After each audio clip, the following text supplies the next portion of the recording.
Hel, die magtige Israel beteken heers oor die magtige God heers oor. So as die magtige God oor jou heers, is jy Israel. Elke een oor wie die magtige God heers is in die korrekte Bybelse vertaling is die een wat gered is, want jy's Israel, jy's volk van God. En nou moet ons gaan kyk, wie is dit? Wat sê die Bybel daar? Ons begin by Jeremia 11 vers 1. Die woord wat vanaf Joa tot Jeremia gekom het, hoor, luister en doen die woorde van hierdie verbond.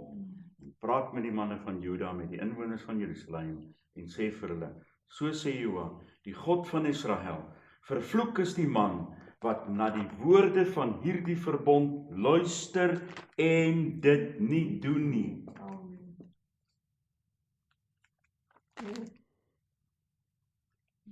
So ek wil hê ons moet in ons keuse en wie is gered en wie is kinders van God, klaar begin om 'n onderskeiding te tref. Hy wat nie luister, hoor en doen, leef wat in die verbond van God is. En ons sal sien die verbond is die wet wat hy vir ons gegee het. En sy opdragte, so groter prentjie daaraan verbonde, maar net vir vanaand se doeleindes. En dit waar ons staan. Ek gaan aan vers 4.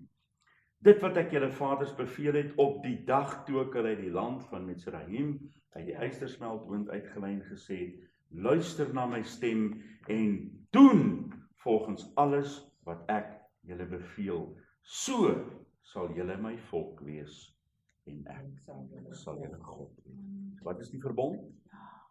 Die dag toe ek julle uitgelei het uit Egipte uit, het ek julle gebring by die berg en ek het vir julle my wet gegee en hy wat die wet van God hoor en doen, so sal julle my volk wees. Wie is die volk van God?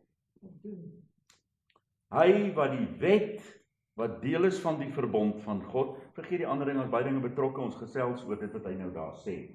Die wet wat hy vir ons gegee het, bepaal of jy volk van God is of nie, as jy dit doen, en nie as jy dit opsê elke Sondag.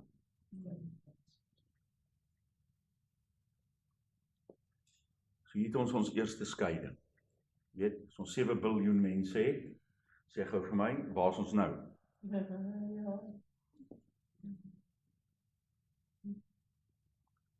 So ek wil hê ons moet Vader se woord ernstig opneem. Vader sê, hulle wat gered word, hulle wat kinders van God is, hulle is wat eendag in die ewigheid saam met hom gaan wees, is hulle wat luister, hoor en doen wat hy vir hulle gegee het. Enige iemand wat die wet van God verwerp, verlos.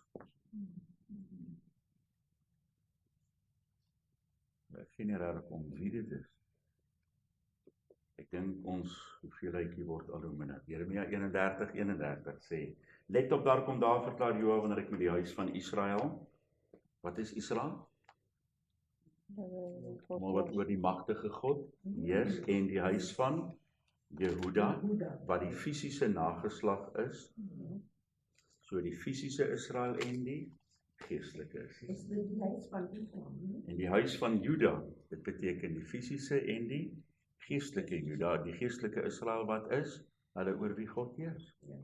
Maak saak of hy 'n Mexikaan is, en of hy 'n Jood is. Die nuwe verbond sal sluit, nie soos die verbond wat ek met hulle vaders gesluit op die dag toe hulle aan die hand gevat het, nou praat ek van die vorige een, die land van Mitsraim uitgebring het nie, my verbond wat hulle verbreek het. Ek wil vir jou duidelik hier sê, dat die verbond van God met die volk Israel, het hulle verbreek, die verbond bestaan nie meer nie. Dit wat die klomp mense vandag nie in hulle koppe kan kry. Hulle probeer nog steeds op daardie verbond en daardie verbondsteken mense gered kry. Daardie verbond is verby. God sê selfs. Vir wie sê hy dit? Israel en Juda. As 'n nuwe lering dat net Israel se verbond is verbreek, jy moet nog steeds Juda volg. Die ouens wat Judaïsme wil verkondig. Dis nie wat die Bybel daar sê. Matteus 26 vers 27.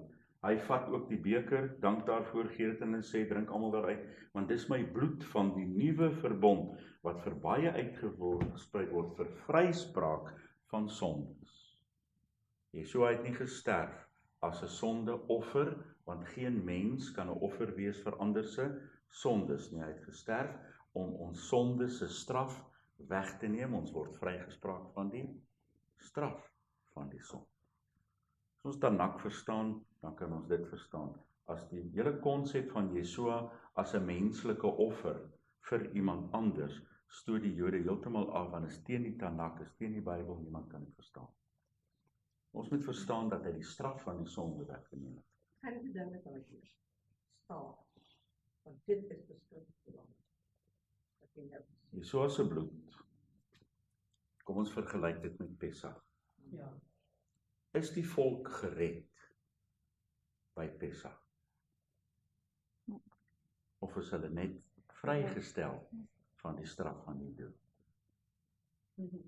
Yeshua sê hy is ons Pesach lam. Die volk is nie gered nie, hulle is almal verloor, nie van die beloofde land ingegaan op die einde van die dag nie. Die volk het die straf vrygespring van die dood wat daardie nag gekom het. En die Pesach lam het hulle vrygestel van die dood, naamlik die straf van sonde. Dis wat hier so kom. Dis Pesach. Daarom is die Yom Kippur, dag van Atonement, eers baie later in die feeste. Want Yeshua het ons vrygestel van die straf van sonde.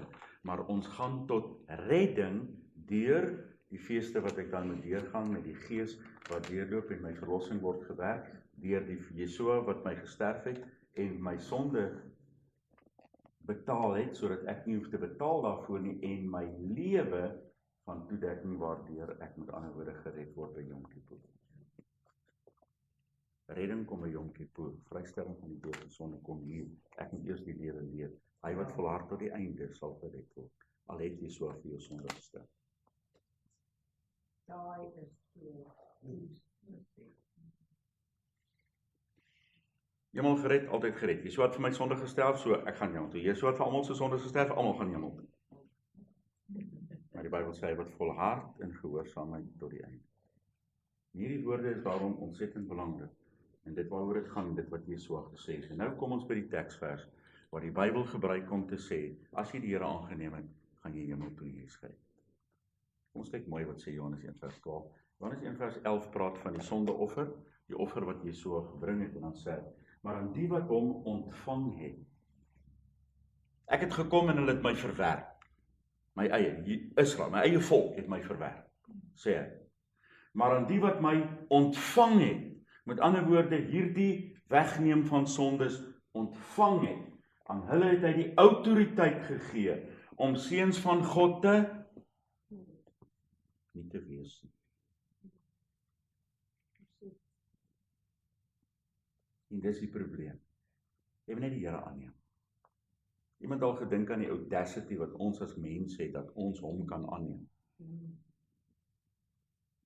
Nee, ek aanvaar dit wat hy gedoen het, en ek aanvaar daardie vir myself, en die oomblik wanneer ek dit aanvaar, het hy vir my die eerste stap gegee, hy het vir my die reg gegee, hy het vir my die autoriteit gegee, om kind van God te word, nie te wees nie. As jy Yeshua se taak in jou lewe aanvaar, tot bekering kom, is jy nie gered nie, het jy net die autoriteit gekry, om nog kind van God te word.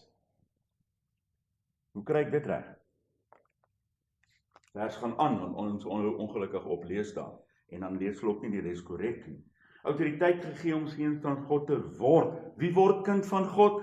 Aan hulle wat in sy karakter en autoriteit glo, vertrou. Wat beteken, ek leef, ek doen, ek sit my gewig op sy karakter en autoriteit. Hy wat die karakter en autoriteit van Yeshua leef, is kinders van.